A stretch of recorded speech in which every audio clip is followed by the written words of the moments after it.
Juan capítulo 19, versículo 30, el Señor Jesucristo dice de la siguiente manera: entonces Jesús, cuando hubo tomado vinagre, dijo, consumado es.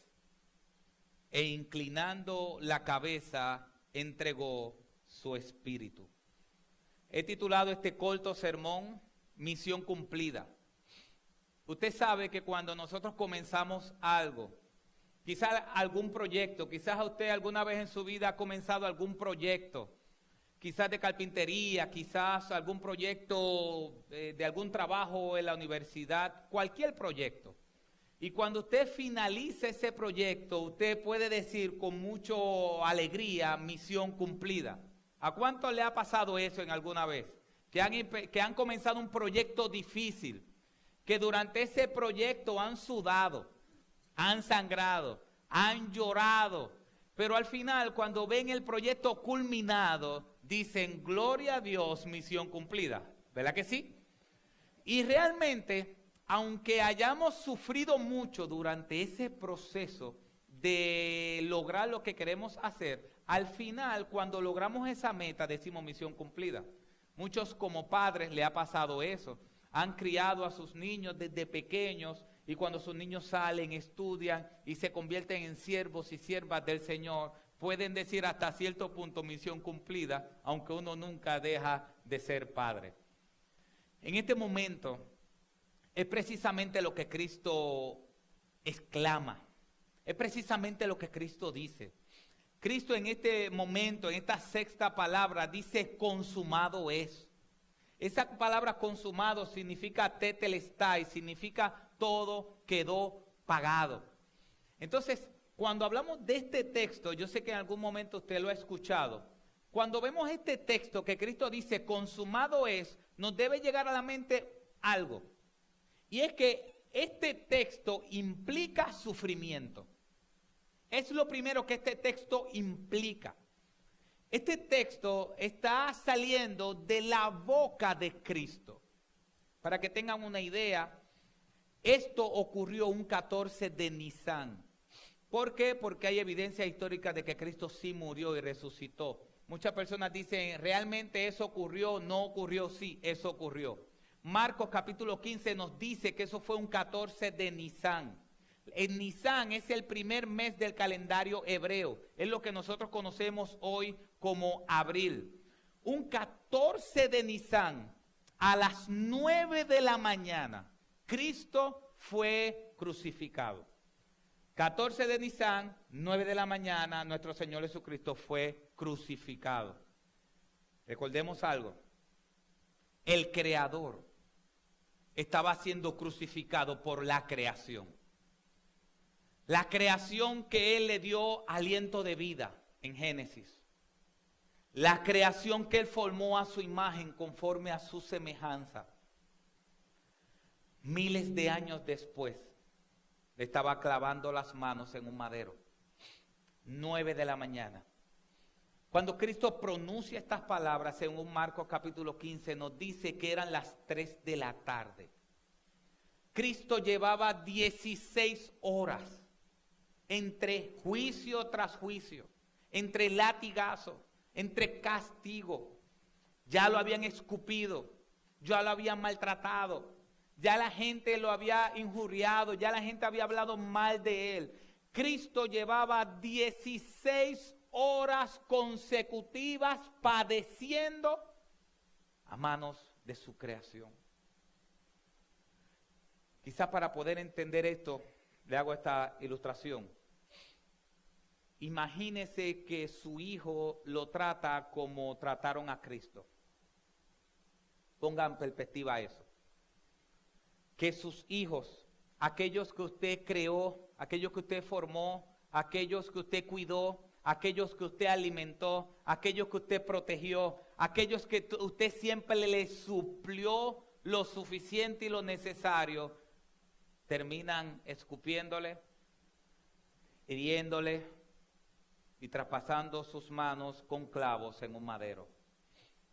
Y no tan solo eso, sino que dice Marcos capítulo 15 que los soldados le pasaban por al frente y lo injuriaban. Dice que el pueblo pasaba por el frente de Cristo, lo miraba, hacían así, lo injuriaban y seguían. Los malhechores que estaban con él también lo injuriaban, diciéndole, si tú realmente eres Dios, sálvate. Por 16 horas. El Señor estaba siendo maltratado por su creación. El Creador, maltratado por su creación. Aquel Creador que le había dado la vida, estaba siendo maltratado. Y Cristo, allí en la cruz, pronuncia 7 palabras. Usualmente eso es lo que se predica hoy en muchos lugares, las 7 palabras. Y aunque yo me voy a enfocar en la palabra sexta, consumado es, quiero que sepan un poco de lo que estaba pasando en este tiempo con Cristo. La primera palabra que Cristo pronunció en la cruz del Calvario fue una petición de perdón para los enemigos. Miren cómo Cristo, aún en el momento donde más la gente lo está atacando, Él todavía tiene un corazón perdonador. A veces nosotros creemos que Cristo no puede perdonar nuestros pecados. A veces nosotros creemos que nosotros nos hemos alejado tanto de Dios que Él no puede perdonar nuestros pecados. A veces nosotros creemos que hemos cometido unos pecados tan grandes y tan bárbaros que no hallaremos perdón en Cristo. Pero Cristo en la cruz del Calvario nos muestra que aún aquellos que lo habían crucificado, Él ora al Padre diciéndole, Señor, no le tomes en cuenta este pecado. Fueron sus primeras palabras que salieron de la boca de Cristo. Su segunda palabra fue promesa para el ladrón penitente. Cristo crucificado le dice al ladrón, de cierto te digo, hoy mismo estarás conmigo en el reino de los cielos. Su tercera palabra fueron diciéndole a su madre, madre, he ahí a tu hijo, hijo, he ahí a tu madre. Una conversación que él tuvo en la cruz del Calvario, dejando protegida a su madre porque se entiende que ya José había muerto y necesitaba a alguien que le ayudara. Y encargó a Juan, el discípulo amado, para que ayudara a su madre María. Otra de sus exclamaciones fue por desolación. Dice Mateo 27:46. Y alrededor de la hora 9, a las 3 de la tarde, Jesús exclamó a gran voz diciendo, Elí, Elí, lema sabactani. Esto es, Dios mío, ¿por qué me has abandonado? Su próxima palabra está en Juan capítulo 19, versículo 28. Y después de esto, sabiendo Jesús que todo se había ya consumado, para que se cumplieran las escrituras, dijo, tengo sed. Lo próximo está en Juan 19:30. Entonces Jesús, cuando hubo tomado el vinagre, dijo, consumado es. E inclinando su cabeza, entregó el Espíritu. Es importante esto. Mateo, Marcos y Lucas nos dice que Cristo rechazó el vino. Juan nos dice que Cristo bebió el vino. Mateo, Marcos y Lucas nos dice que lo rechazó. Juan dice que lo recibió el vino.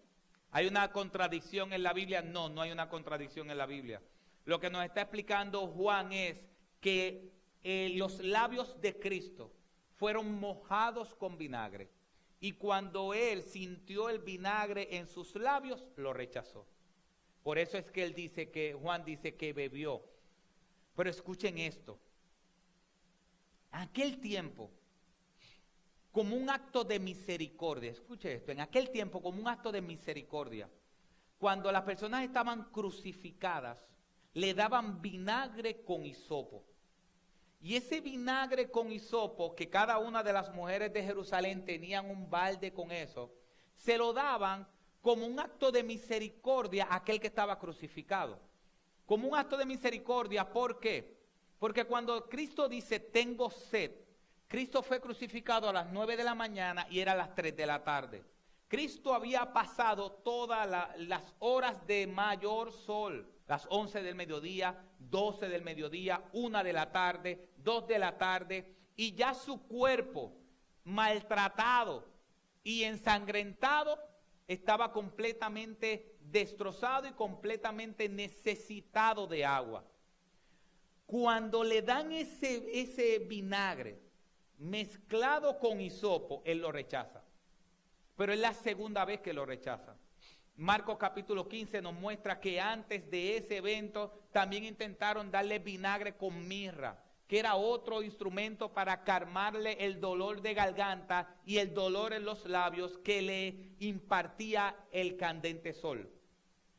Pero Cristo rechaza eso. ¿Por qué Cristo rechaza eso?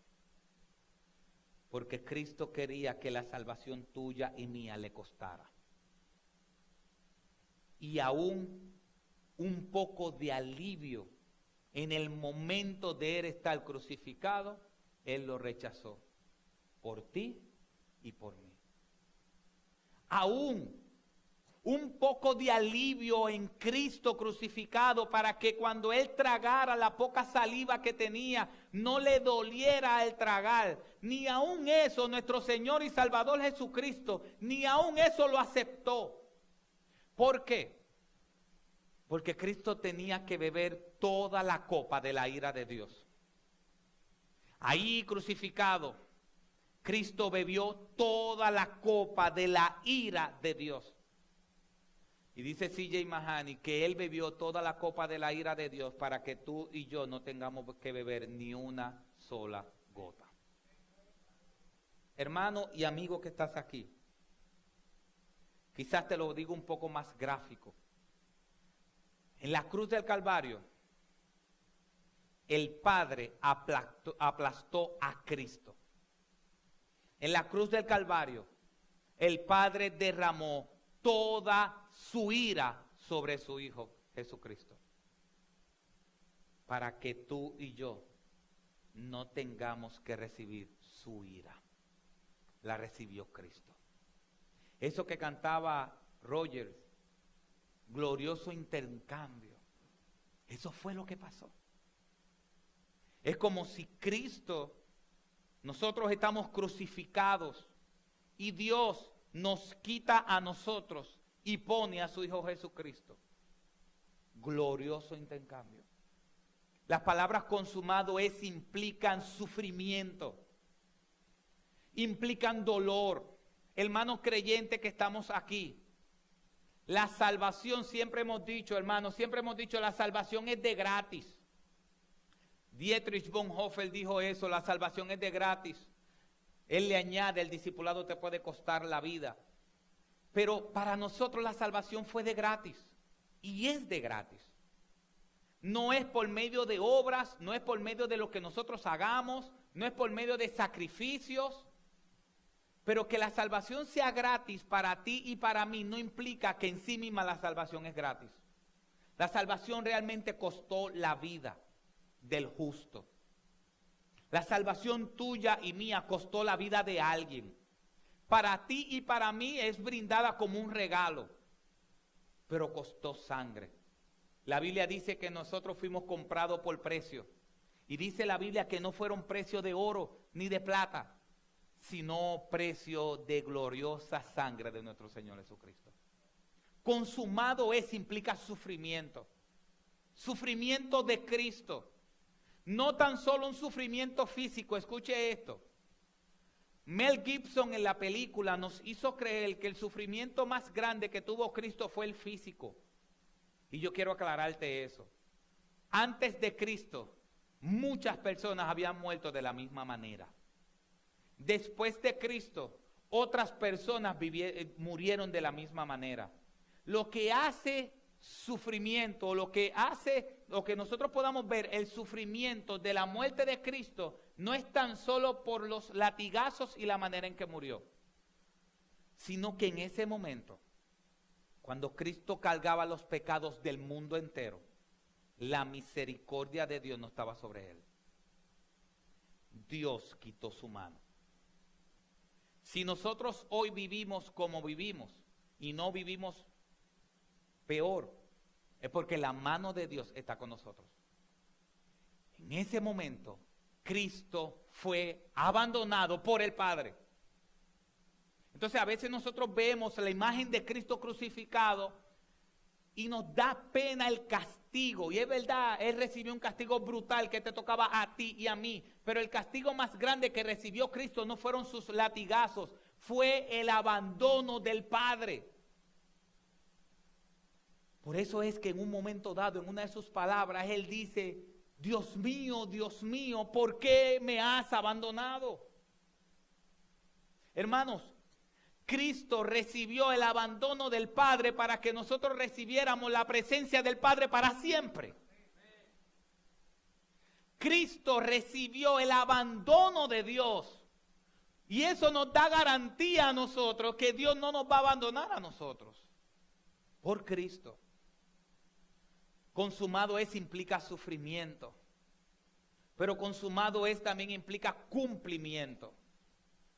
Implica que en Cristo se cumplen todas las cosas. Implica que en Cristo se cumple todo el Antiguo Testamento.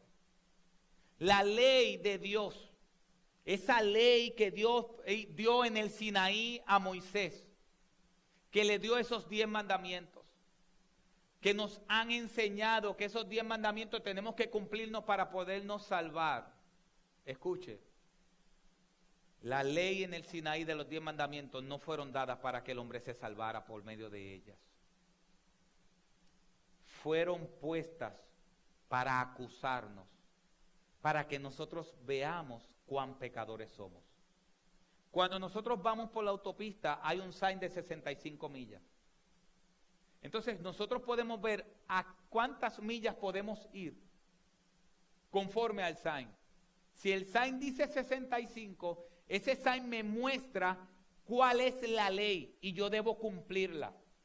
Eso es la ley. La ley es como una radiografía.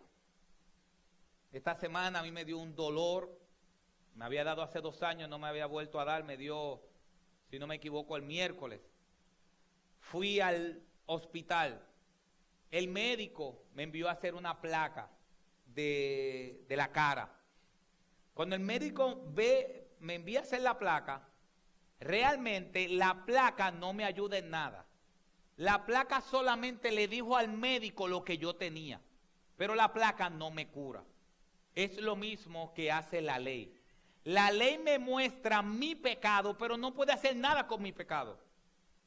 En Cristo se cumple la ley. Cristo fue el único que puede cumplir los 10 mandamientos.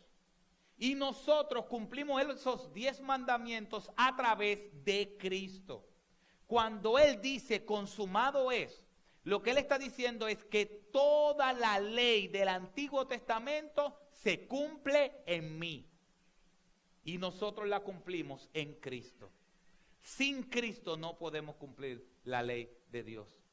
Y cuando Él dice consumado es, tetelestai, misión cumplida, todo quedó pagado, lo que está diciendo es, ya ustedes no tienen que buscar, ya la ley no los va a acusar más. Porque cuando la ley les acuse de que son pecadores, yo seré su abogado con el Padre. Implica que la ley ceremonial también fue eliminada. ¿Cuál era la ley ceremonial? Bueno, si nosotros estuviéramos en aquel tiempo, usted tenía que traer ovejas aquí al templo. Y nosotros hubiésemos tenido que tener una mesa allá al frente que se llama la mesa del propiciatorio. Y tendríamos que estar, yo como pastor, con un delantal y con un machete para poder degollar las ovejas que ustedes traigan. Y a Edwin después lo mandamos a que riegue la sangre por todo el templo. Y a los líderes, todo el mundo con delantales. Todo el tiempo, haciendo sacrificios.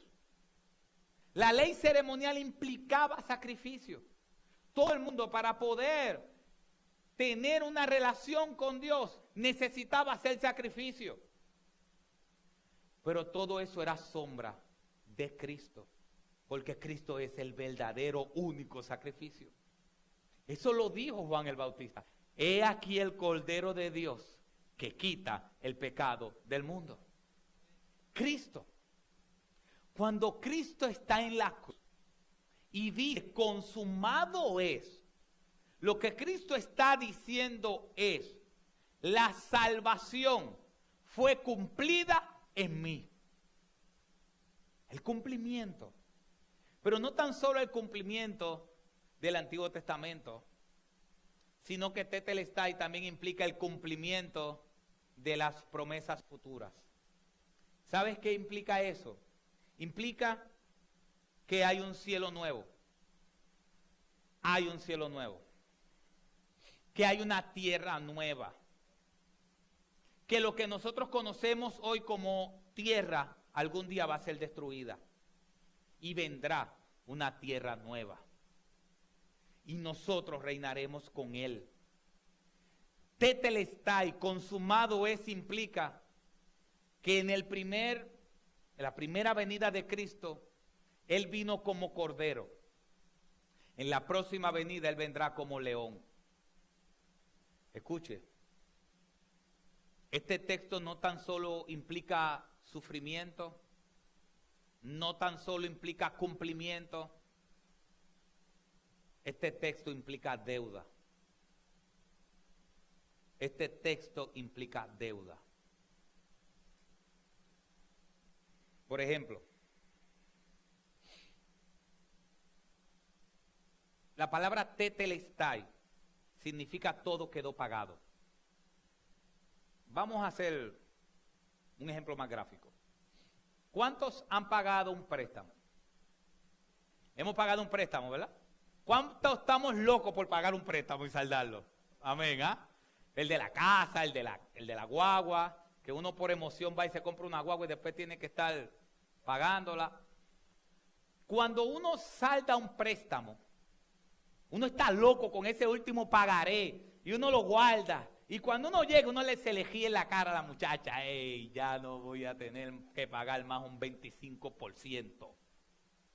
Y con ese último pagaré, la oficial de banco, de financiero, de cooperativa, te da un estado con todos tus pagos. Y hay un ponche rojo que una vez yo lo vi, cuando ese ponche iba así, yo lo vi en cámara lenta como Matrix ahí. ¡Pa! Y cuando subió el ponche decía, pago. ¿Es o no es? Cancelado, pago. Literalmente, eso fue lo que dijo Cristo en la cruz. El texto tetelestai viene de un lenguaje económico en el Nuevo Testamento que se utilizaba cuando alguien tenía una deuda y saldaba la deuda. Y cuando saldaba la deuda decían tetelestai, esa deuda quedó pagada. Cuando Cristo está en la cruz, interesantísimo, porque Mateo, Marcos y Lucas dicen que Cristo gritó a gran voz. Mateo, Marcos y Lucas dicen que Cristo gritó a gran voz. Pero Juan es el único que nos dice qué fue lo que Cristo gritó a gran voz. Interesante eso. Mateo, Marcos y Lucas solamente nos dice que Cristo gritó a gran voz. Y después se entregó su espíritu. Pero Juan nos dice qué fue lo que Cristo gritó a gran voz. ¿Y qué fue lo que Cristo gritó a gran voz? Todo quedó pago. Todo quedó pagado. E inclinando el rostro, entregó su espíritu. Gloria a Dios por eso. Mira qué gráfico es Juan.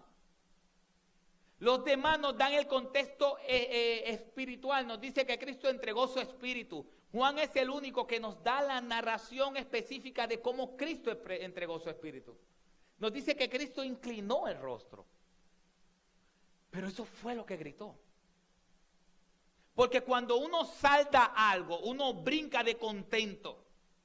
Cuando uno por fin termina de pagar una deuda, uno se pone contento. Y Cristo al final, su último suspiro, retumbaron los cielos y retumbó el infierno. porque su último grito de aliento fue: consumado es, todo quedó pago. Pero vamos a analizar un poco esto. Si todo quedó pago, significa entonces que existía una deuda. ¿No es verdad? Porque si me habla de que todo quedó pago, entonces significa que existió una deuda. Usted sabe que cuando uno compra algo, uno dice: diantre, tengo una deuda en las costillas. ¿Usted no dice eso? ¿Verdad que sí? Si Cristo en la cruz del Calvario dijo: todo quedó pagado, significa entonces que hay una deuda en tus costillas y en la mía. Y yo te voy a decir cuál es esa deuda. Y lo más probable, lo más probable no, seguramente tú no estabas, porque por más mayor que seas, no estuviste con Adán y Eva en el Edén. En el Edén, escucha bien, en el Edén, Adán y Eva abrieron una cuenta a tu nombre. Porque la Biblia dice que Adán y Eva nos representaron en el huerto del Edén. ¿Sabe lo que significa representación? Lo que está diciendo la palabra representación es que si en vez de Adán y Eva estábamos tú y yo, íbamos a hacer lo mismo que Adán y Eva. Adán y Eva lo único que tenían que hacer era obedecer un solo mandato. Pero ni un solo mandato pudieron obedecer. Por consecuencia de esa desobediencia, yo sé que es un repaso para muchos de nosotros, pero por consecuencia de esa desobediencia entró el pecado al mundo. Por ejemplo, mucha gente dice: ¿coexistieron los dinosaurios con el hombre? Sí, los dinosaurios y el hombre coexistieron. Los dinosaurios no pudieron morir antes del hombre. Y la gente dice: ¿por qué? Bueno, porque la muerte entró por la desobediencia del hombre. Significa que antes de que el hombre desobedeciera, nadie moría. ¿Por qué? Porque la deuda que se abrió en el Edén fue una deuda de muerte. Porque dice que la paga del pecado es muerte. Y déjame explicarte algo. Cuando nosotros hablamos de pecado, no estamos hablando del pecado que tú cometes contra tu prójimo. No estamos hablando del pecado, escúchame bien, no estamos hablando de ese pecado que tú cometes con tu prójimo. ¿Por qué? Porque muchas veces las personas dicen: yo no soy tan malo. ¿Por qué? Porque cuando se le poncha una goma a mi vecino, yo le ayudo, porque yo le corto el patio, porque yo hago esto. O mira, yo no trato mal a mis vecinos, no, yo no hago tal cosa. Yo quiero que tú entiendas algo. Cuando hablamos de pecado, no estamos hablando principalmente del pecado que tú cometes con el prójimo. Cuando hablamos de pecado es el siguiente: es el pecado que tú cometes contra Dios. Porque fuimos creados para la gloria de Dios. La imagen de Dios está en ti. Y Dios te creó para su gloria. Escucha bien, Dios te creó para su gloria. Dios quiere glorificarse en tu vida. Te creó precisamente para eso. Escucha bien, Dios te creó para su gloria. Dios te creó para que cuando la gente te vea a ti, diga gloria a Dios. Dios te creó para que tú vivieras para Él, para que tú te disfrutaras en Él. Pero ¿qué hizo el pecado? Dañó eso. Entonces, tu principal pecado y el mío no era contra el prójimo. Es que fuimos creados para la gloria de Dios, para servir a Dios, para exaltar a Dios. Y no lo estamos haciendo.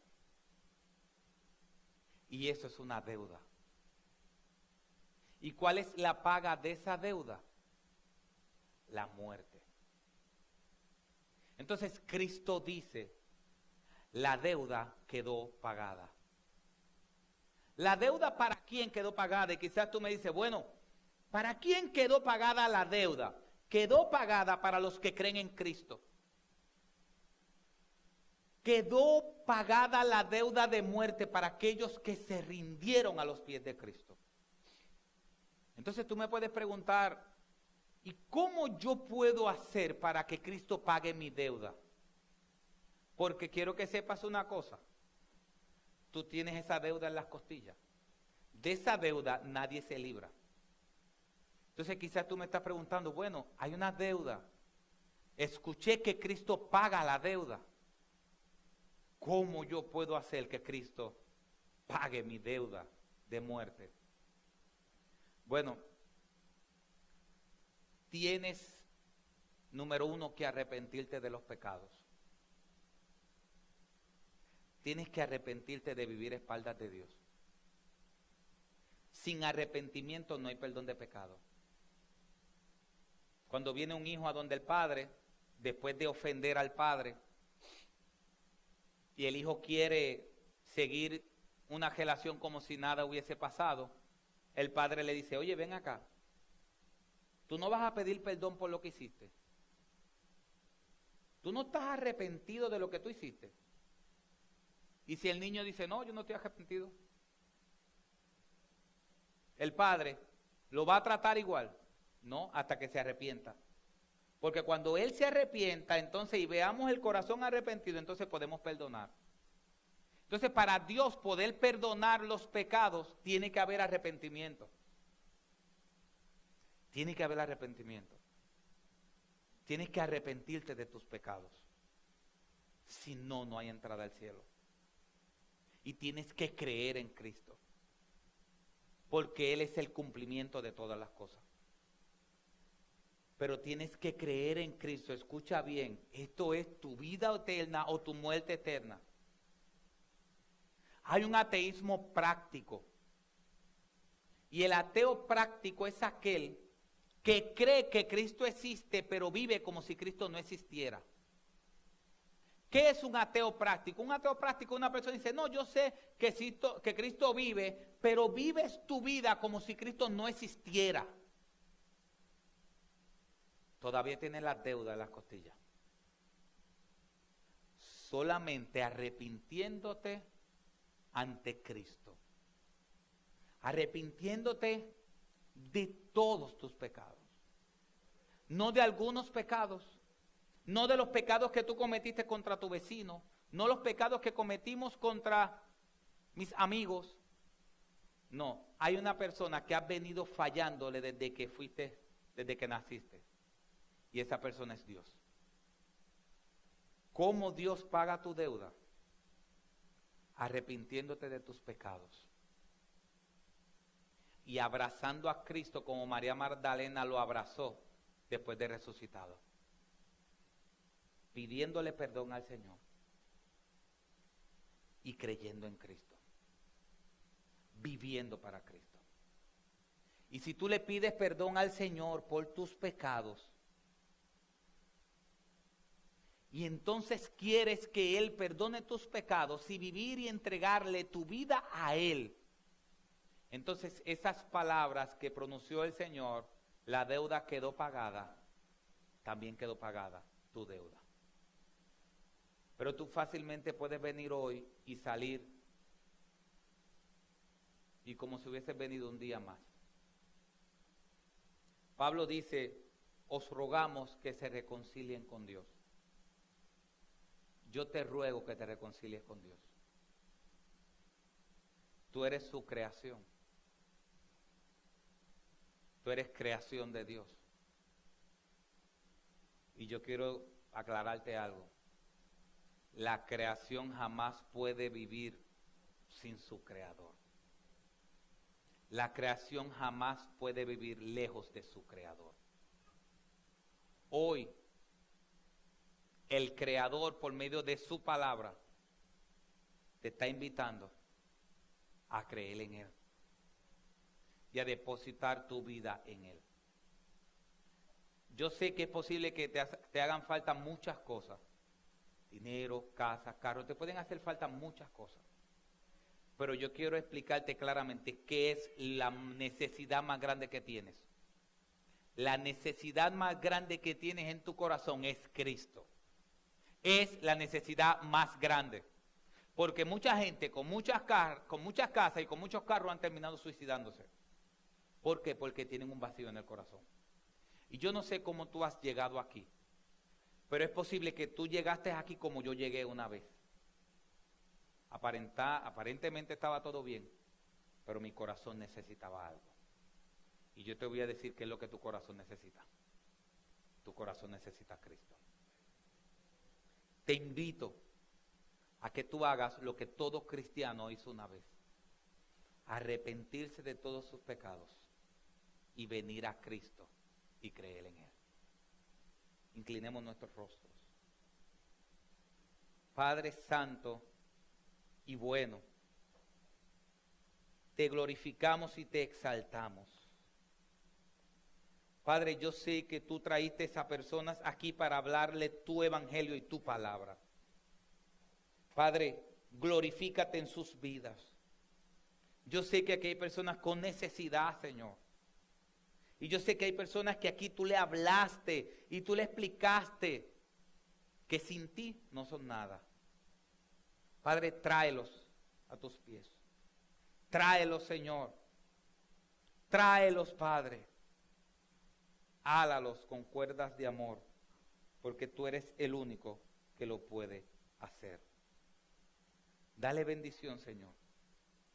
Y que las personas que están aquí, Padre, no salgan como entraron, sino que salgan de manera distinta. En el nombre de Jesús.